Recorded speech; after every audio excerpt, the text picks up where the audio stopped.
Good afternoon, everybody, and you can see we're here in St. Vincent's Hospital in Tipperary town.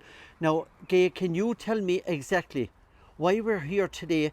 Because there is a link between the workhouse along with St. Vincent's Hospital. So can you explain that to our viewers? That's right, Stevie. I just want to explain the connection between the workhouse, which you can see here, and St. Vincent's Hospital. And just I'm passing the arch here now, the Tipperary Remembrance Arch.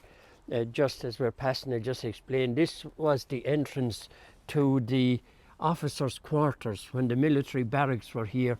The officers' quarters extended all along there. A fantastic building. This is all that's left of it now. It's called the Tipperary Remembrance Arch.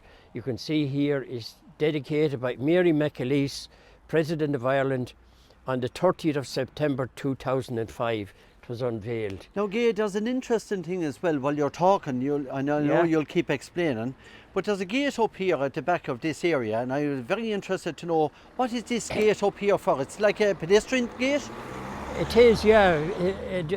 I know the sun is in our eyes now, but I'm going to go back a little bit so the viewers might see this gate that I'm talking about. Yeah, the gate, now, it might seem irrelevant to a lot of people, but it was very important because when the people moved from the old Fever Hospital there to St. Vincent's, the nuns were not too pleased about it because why? Their residence was up beside the chapel.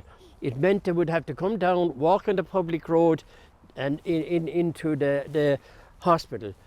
They were in enclosed order. They weren't allowed to be out in the with the public people, you know, they were to be enclosed. So Dr. Dowling, who was the chief medical officer in the St. Vincent's Hospital, he decided he'd shorten their route.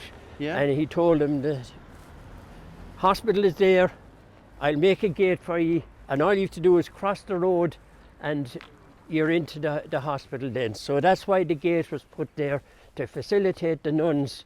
An enclosed order didn't want to be out in the public highway, let's say, and they came through there. And of course they played a very important part in St. Vincent's Hospital. So we're walking down our gate towards the hospital itself, and you're going to give us maybe a little bit of an insight into the actual hospital, what it's about and how far back we're going. The hospital, there's a great history attached to this hospital. You know, it was built 150 years ago, and it was built as part of the British Army barracks. You can see to it, the structure is fantastic in it. Some stonework, isn't it? Absolutely fantastic. It gives you an idea of the stonework that was in the whole military barracks that was here. But as I said, the barracks was built by the British Army, and we'll move fast forward to. Look at the stonework that's there. Yeah, it's absolutely. I was reading a bit about it, and it said that the craftsmanship, you know, at that time, everything done by hand. You know, it is fantastic. How did they even get up there? Yeah, well, they got up higher than that in places, I think. Yeah, but anyway, nevertheless, we'll move forward then, Stevie, to 1914. As I said, the military were here.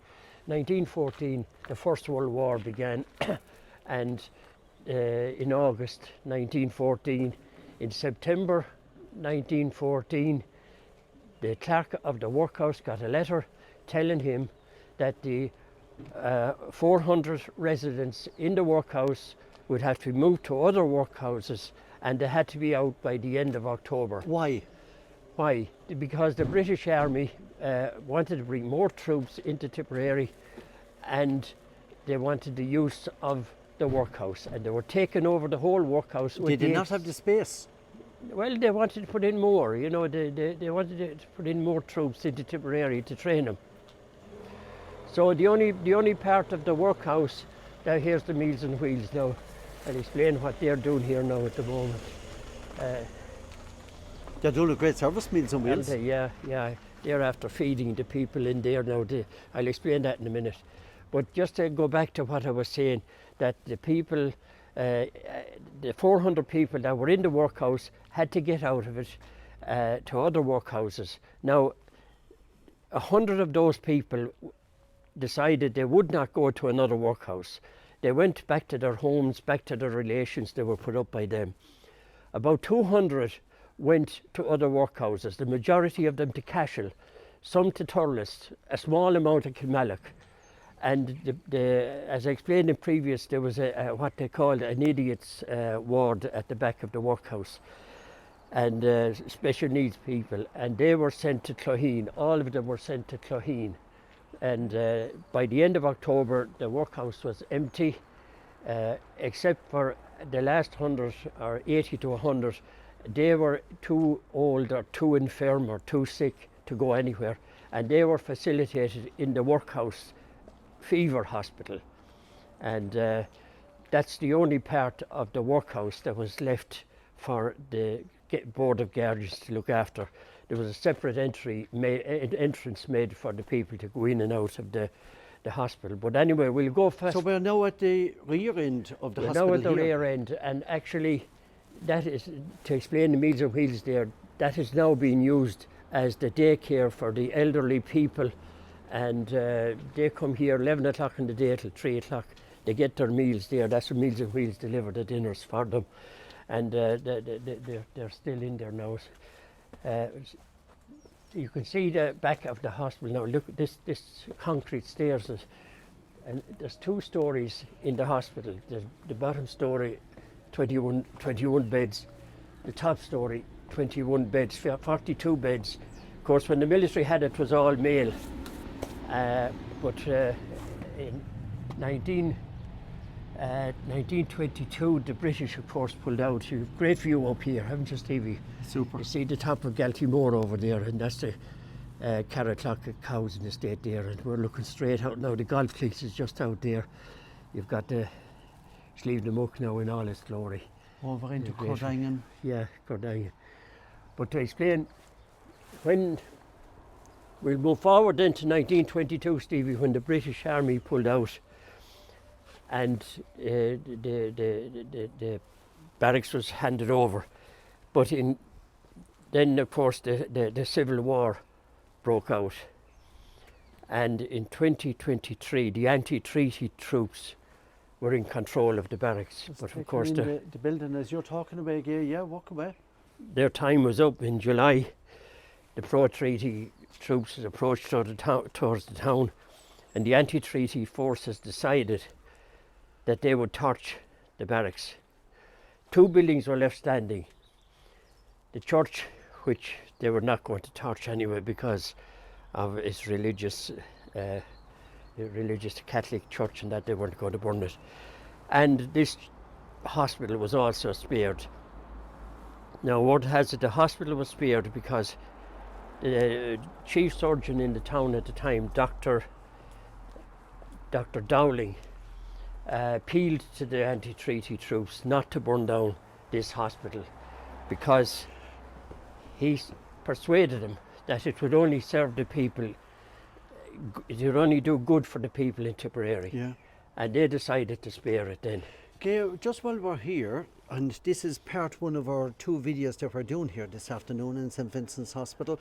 Okay. Explain to me about the mortuary that we're The just mortuary, looking yeah. at. You see, I was wondering when somebody died at the top story, where we are now, 21 beds, when they died, they had to be carried physically down these steps. Down these steps? Down these here. steps, yeah. Okay, we might To the maybe just show mortuary. that. Now you can imagine, it must have been a hell of a job, because look at the building of those steps. They'll never fade away anyway. Solid concrete. So the corpse would have to be carried down here. God, that took some making, those steps, didn't they? If they touched it, they never get rid of the steps anyway. And down here to the mortuary. And here is the mortuary.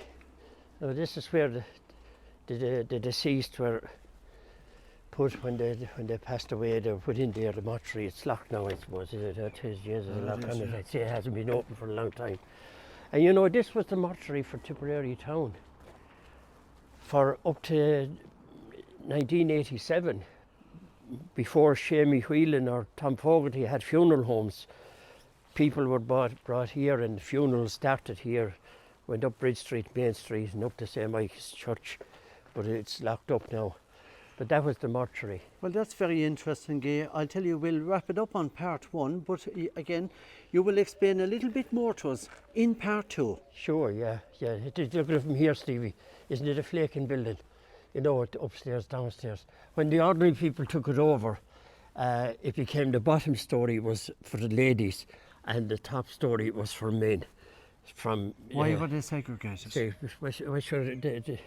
the nuns certainly wouldn't have it any other way. Well, Definitely, we'll leave it at that, and we'll be back with part two in just a few moments.